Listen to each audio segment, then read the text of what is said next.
অনেক দিন পর বেরিয়ে পড়েছিলাম বাড়ির সকলে মিলে দীঘা ভ্রমণ করতে। আমাদের বাগনান থেকে দীঘার দূরত্ব মোটামুটি 130 কিলোমিটার। সময় লাগে 3 থেকে 3.5 ঘন্টার মতো। আর কলকাতা থেকে দীঘার দূরত্ব মোটামুটি 180 কিলোমিটার। সড়ক পথে নিজেদের গাড়ি করে যেতে সময় লাগতে পারে 4 থেকে 5 ঘন্টার মতো। তাছাড়াও ট্রেন বা বাসে করে আপনি কিভাবে দীঘা পৌঁছাবেন চলুন দেখে নেওয়া যাক। দীঘা পৌঁছানোর সব থেকে আদর্শ ট্রেন হল 12857 তাম্রলিপ্ত এক্সপ্রেস, যেটি সকাল 6:45 হাওড়া থেকে ছেড়ে মাত্র 3 ঘন্টা 20 মিনিটের ব্যবধানে সকাল 10:05 দীঘা পৌঁছে যায়। তবে আজকাল এই ট্রেনটি অনেকটা সময় লেট করছে। তাছাড়া আপনি চাইলে সাঁতরাগাছি থেকে 6:40 মেছেদা লোকালে উঠে পড়তে পারেন, যেই ট্রেনটি মেছেদায় গিয়ে আবার দীঘা লোকালে কনভার্ট হয়ে যায়। এটি দীঘা পৌঁছে দেবে আপনাকে সকাল 11:05। এই ট্রেনটি সেই রকম বেশি লেট করে না। তাছাড়া আপনারা স্প্ল্যানেট বা হাওড়া থেকে দীঘার যে কোনো বাস ধরেও দীঘা পৌঁছে যেতে পারেন। ভলভো বাসের টিকিট কাটার ক্ষেত্রে আপনি রেড বাসের অ্যাপ ইউজ করতে পারেন।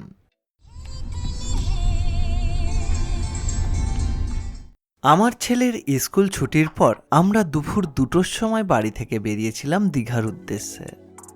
দীঘা প্রবেশের আগে দূর থেকে দেখা মিলল সেই কালারফুল দীঘার গেট। ওল্ড দীঘাকে বাম দিকে রেখে রওনা দিলাম নিউ দীঘার উদ্দেশ্যে। রাস্তায় পড়ল নবনির্মিত দীঘার জগন্নাথ টেম্পল। বাইরে থেকে দেখেই বেশ সুন্দর লাগছিল। কিন্তু অবশেষে অনেকটা জার্নির পর এসে উপস্থিত হলাম আমাদের বুক করা হোটেলে। এইবারের হোটেল নিয়েছিলাম নিউ দীঘা সমুদ্র সৈকতের একদম কাছে হোটেল রিলুক। চেক ইন প্রসেস কমপ্লিট করে রুমের উদ্দেশ্যে রওনা দিলাম। এই হোটেলটি সমুদ্রের দিক থেকে 2টি বিল্ডিংয়ের পরবর্তী বিল্ডিং, একদমই কাছে সমুদ্র সৈকত থেকে, এবং এটি একটি 3 তারা বিশিষ্ট হোটেল। রুমগুলি পরিষ্কার পরিচ্ছন্ন এবং বেশ সাজানো গোছানোও ছিল।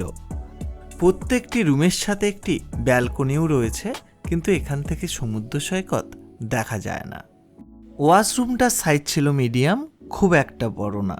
কমপ্লিমেন্টারি ব্রেকফাস্ট দিয়ে দুজনের একটি রুমের পড়েছিল 2300 টাকা করে। রুমে ঝটপট ফ্রেশ হয়ে বেরিয়ে পড়লাম সমুদ্র সৈকত ঘুরে দেখে নিতে। দীঘার সমুদ্র সৈকত মানে সারা বছরই জাঁকজমক এবং বেশ ভিড় থাকে কিন্তু এখানে।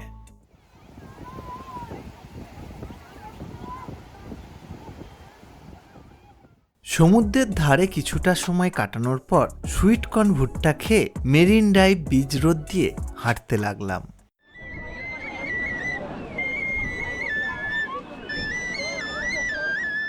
কিছুটা হাঁটার পর এসে উপস্থিত হলাম দীঘার বিখ্যাত ঢেউসাগর পার্কের কাছে।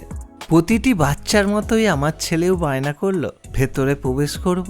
অবশেষে 20 টাকার বিনিময়ে টিকিট কেটে ভেতরে প্রবেশ করলাম।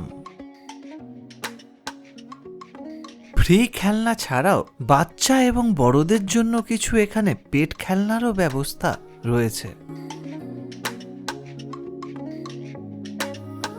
সন্ধে হলে এখানে এত রং বেরঙের আলো জ্বলে ওঠে, দারুণ সুন্দর ভেতরটা দেখতে লাগে।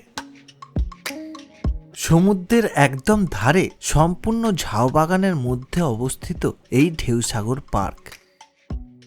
অনেকটা সময় কাটিয়ে এখানে চলে এলাম নিউ দীঘায় অবস্থিত আদি সোনার বাংলা রেস্টুরেন্টে আজকের ডিনারটি সেরে নিতে। প্রাইস এবং খাবার কোয়ালিটির দিক থেকে দীঘায় যতগুলি রেস্টুরেন্টে খেয়েছি এটি একটি বেশ ভালো রেস্টুরেন্ট বলা চলে। আমরা নিয়েছিলাম পাবদা এবং পমফ্রেট থালি, যেটা প্রতিজনের দাম পড়েছিল 200 টাকা করে। খাওয়া দাওয়ার পর ওই দিন রাতে রুমে গিয়ে ঘুমিয়ে পড়ি। সকাল হতেই সকলে মিলে চলে গেছিলাম হোটেলের কমপ্লিমেন্টারি ব্রেকফাস্ট সেরে নিতে। ব্রেকফাস্ট মেনুতে অনেক কিছুই ছিল, যেমন চা, কফি, ফ্রুট স্যালাড, ডিম সেদ্ধ, ছোলা বাটোরা, ব্রেড বাটার জ্যাম এবং দুধ কর্নফ্লেক্স। এই হোটেল আর এই সমুদ্র, আর আমার গাড়ি আছে হাই সেখানে। ব্রেকফাস্ট সেরে সকলে মিলে একটু সমুদ্রের ধারে ঘুরতে চললাম। সব সময়ের মতোই দীঘার সমুদ্র কখনো খালি থাকে না, লোকের সমাগম সারা বছরই লেগে থাকে।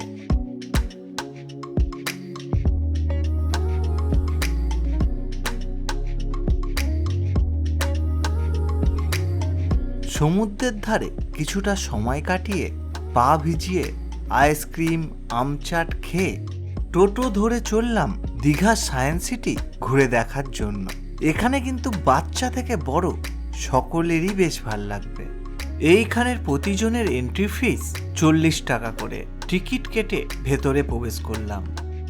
ভেতরে প্রবেশ করে বাম দিকে একটি গাছ আছে। এই গাছটির সামনে যত বেশি হাততালি দেবেন আলো তত ওপর অব্দি জ্বলে উঠবে।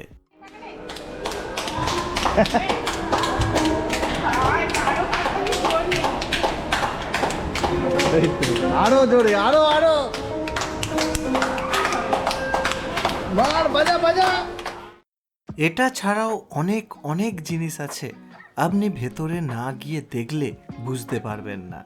যেমন এই ছবিটাই দেখুন, বাইরে থেকে মনে হচ্ছে সাদা কালো, আর এই কাঁচটার ভেতর দিয়ে ছবিটা দেখলে কালারফুল হয়ে যাচ্ছে। তাছাড়া সাইক্লোন কিভাবে হয়, একটি বলকে বাতাসের সাহায্যে ওপরে উড়িয়ে এক জায়গায় স্থির রাখা যায়, সেই সমস্ত কিছু আপনি এখানে গেলে দেখতে পাবেন। কোনো আয়নাতে আপনাকে বেঁটে কোনোটা এবার লম্বা আবার কোনোটা এবার মোটা নিজেকে দেখতে পাবেন। সমুদ্রে পাওয়া বিভিন্ন ধরনের শাক এবং মাছও এই সায়েন্স সিটির ভেতরে রাখা আছে। সায়েন্স সিটির বাইরেও অনেক কিছু রয়েছে কিন্তু।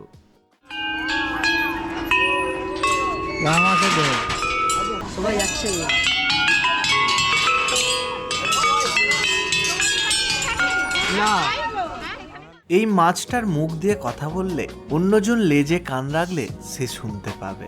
এইটা ঘোরালে জল ওপরে উঠবে। তাছাড়া আরো অনেক কিছু জিনিসও বাইরে করা আছে।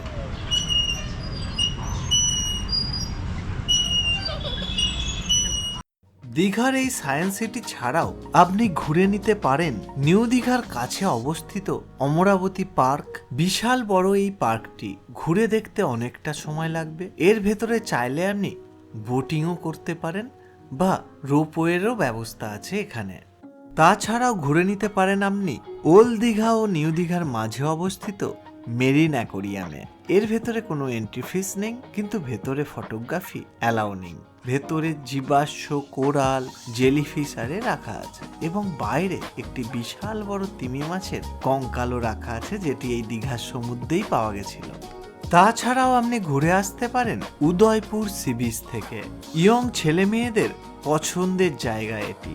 এখানে আপনি সমুদ্রের জলে পা ডুবিয়ে বিভিন্ন মাছ ভাজাও আপনি খেতে পারেন। এখানে আপনি চাইলে কিছু টাকার বিনিময়ে বাইক চালাতে পারেন বিচের ওপর। এখানে সায়েন্স সিটি ঘুরে চলে এলাম, এবার সুইমিং পুলে স্নান করার পালা। আর এই যে বাবাই যাবে দীঘা সমুদ্রে স্নান করতে।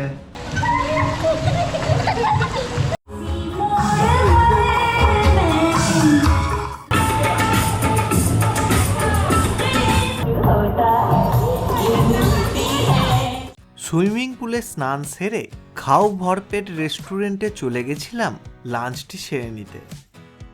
রেস্টুরেন্টটা বেশ সাজানো গোছানো। এখানে ভেজ থালির দাম 230 টাকা। কাঁসার থালায় সাজিয়ে অনেক কিছুই পরিবেশন করে। বাকি মাছ মাংস ডিম যেটা নেবেন সেটা আলাদাভাবে নিতে হবে। ভেজ থালি 230 টাকা করে এখানে, আর কোনো থালি সিস্টেম নেই একটা। তার সাথে মাছ মাংস ডিম যেটা এক্সট্রা নেবেন সেটা আলাদা। আমরা মাছ নিয়েছিলাম 200 টাকা 2 পিস কাতলা, এবং চিকেনও একটা নিয়েছিলাম। মাছ 3 প্লেট নিয়েছিলাম। মাছ আর চিকেনের সেরকম কিছু টেস্ট ভালো না, কিন্তু ভেজ থালির টেস্ট খুবই ভালো। মাছ চিকেন দুটোরই টেস্ট একদমই ভালো লাগে। হোটেলে ফিরে একটু রেস্ট নিয়ে বিকেলে চলে এসেছিলাম বাজারে। বাইরে অনেক টাকা খরচ করে খাচ্ছি, কিন্তু সেই রকম টেস্ট পাচ্ছি না দেখে ভাবলাম বাজার করে রান্না করিয়েই খাবো। মাছের দোকান থেকে কাঁকড়া ও চিংড়ি মাছ নিলাম সকলের জন্য। আর মুদিখানা দোকান থেকে কিনলাম ডাল, চিংড়ি মাছের মালাইকারি হওয়ার জন্য নারকেল কুড়ো, এবং সবজি বাজার থেকে কাঁচা লঙ্কা ও আলু কিনে নিলাম আলু ভাজা হওয়ার জন্য। তারপর একটি দাদা বৌদির দোকানে রান্না করতে দিলাম সমস্ত কিছু জিনিসপত্র কিনে।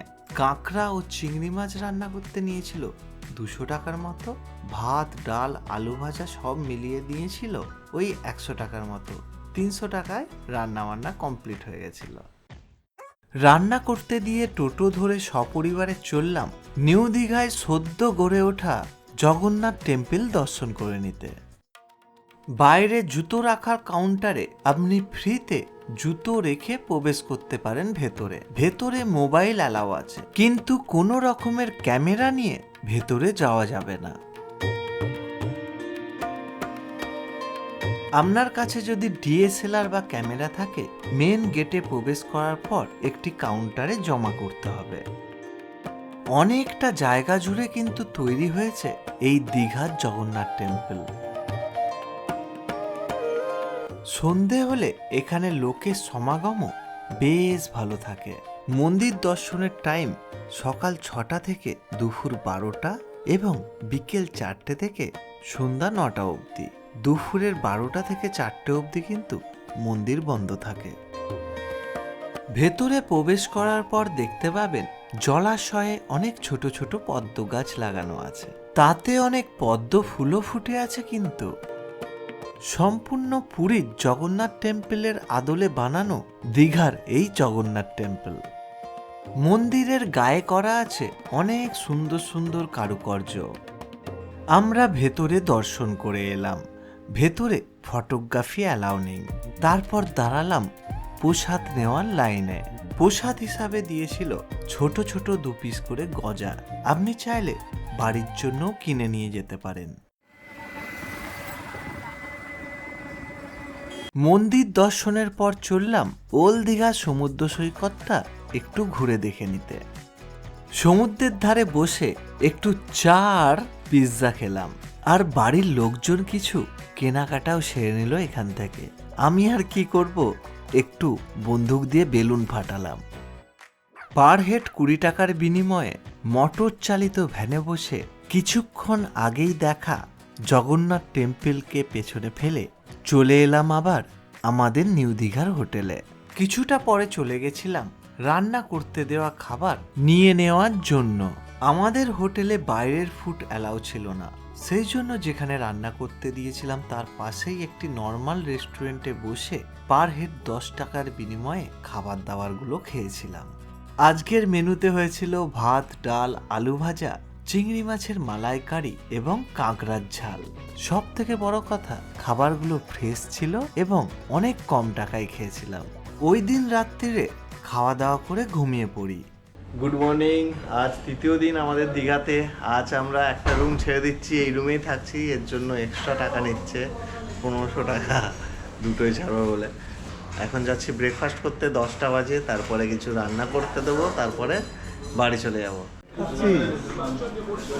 আজকের ব্রেকফাস্টে ছিল চা কফি, ফ্রুট স্যালাড, ডিম সেদ্ধ, উপমা, পুরি সবজি, ব্রেড বাটার জ্যাম ও দুধ কর্নফ্লেক্স। সকলে মিলে একসাথে বসে সব কিছু একটু একটু করে নিয়ে বেশ সুন্দর একটি ব্রেকফাস্ট সারলাম। হেঁটে চলে এলাম পাশেই বাজারে রান্না করিয়ে খাওয়ার জন্য।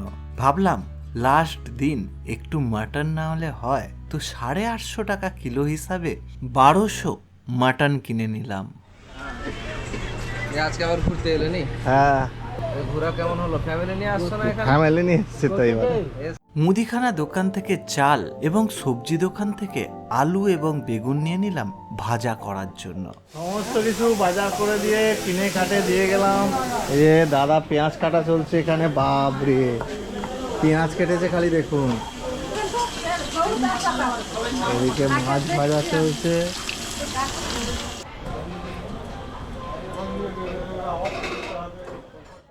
বাজার করতে দিয়ে একটি বল কিনে চললাম হোটেলে। ছেলে আজকে আবার নামবে সুইমিং পুলে। প্রথম দিন হোটেলে ঢুকতে একটু সন্ধে হয়ে গেছিল। হোটেলটা ভালোভাবে দেখানো হয়নি। রাস্তার ধারে অবস্থিত এই আমাদের হোটেল, হোটেল রিলুক।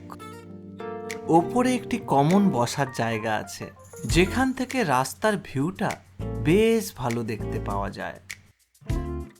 বাজার করে দিয়ে সকলে মিলে একটু সমুদ্রের ধার থেকে ঘুরে আসলাম। আজ রবিবার, কালকের থেকে ভিড় একটু বেশি। আজ খাওয়া দাওয়া সেরে বাড়ির উদ্দেশ্যে রওনা দেব।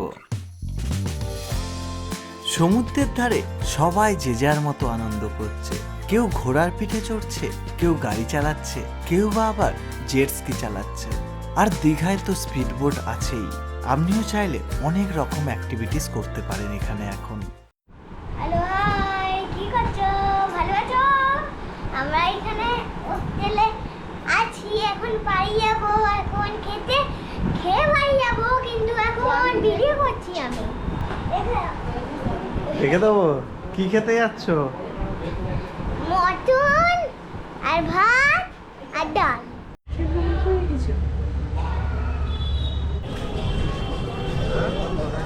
কালকের ওই রেস্টুরেন্টটাতেই আবার 10 টাকার বিনিময়ে পার হেড দিয়ে বসে গেলাম খেতে। মেনুতে বেশি কিছু ছিল না, ভাত, বেগুন ভাজা আর আলু দিয়ে লাল লাল মটনের ঝাল। বেশ দারুণভাবে সকলে মিলে দুপুরের খাওয়াটা সেরেছিলাম। খাওয়া দাওয়া সেরে একটু আইসক্রিম খেয়ে রওনা দিলাম বাড়ির উদ্দেশ্যে। যাচ্ছি এখন মেরিন ড্রাইভ দিয়ে শঙ্করপুর, তাজপুর, মন্দারমণি ঘুরে বাড়ি যাব। দীঘা যাওয়ার সময় বা ফেরার সময় আপনি মেন রাস্তা দিয়ে যাতায়াত করতে পারেন, তাতে কম সময় লাগবে, বা মেরিন ড্রাইভ দিয়েও যাতায়াত করতে পারেন। এই রাস্তা দিয়ে গেলে সম্পূর্ণটাই আপনি সমুদ্রের পার বরাবর যাবেন বাঁধের ওপর দিয়ে, এবং শঙ্করপুর, তাজপুর, মন্দারমণি সমস্ত কিছুই দেখতে পাবেন। সমুদ্রের পার বরাবর ড্রাইভ করতে দারুণ লাগবে কিন্তু আপনাদের। এই রাস্তা কিন্তু ফাঁকা এবং দারুণ সুন্দর রাস্তা। ওই রাস্তাটা একটু সরু এবং প্রচুর ঘিঞ্জি, আর রাস্তাটা একটু ভাঙাচোরা এখন দেখলাম, কিন্তু এই রাস্তা খুবই নতুন হয়েছে, তো খুবই ভালো। আর সমুদ্র একদম আমার হাতের সামনে।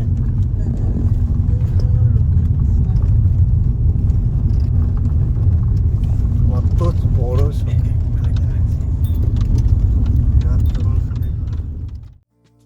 শঙ্করপুর, তাজপুরটা গাড়ি থেকে দেখে নিয়ে একেবারে এসে দাঁড়ালাম মন্দারমণি সি বিচে। এখানেও রয়েছে বাচ্চা থেকে বড়দের অনেক কিছু অ্যাক্টিভিটিস করার জিনিসপত্র। মন্দারমণি সি বিচ দীঘার মতো অত ঘিঞ্জি না, বেশ শান্ত, স্নিগ্ধ এবং নিরিবিলি।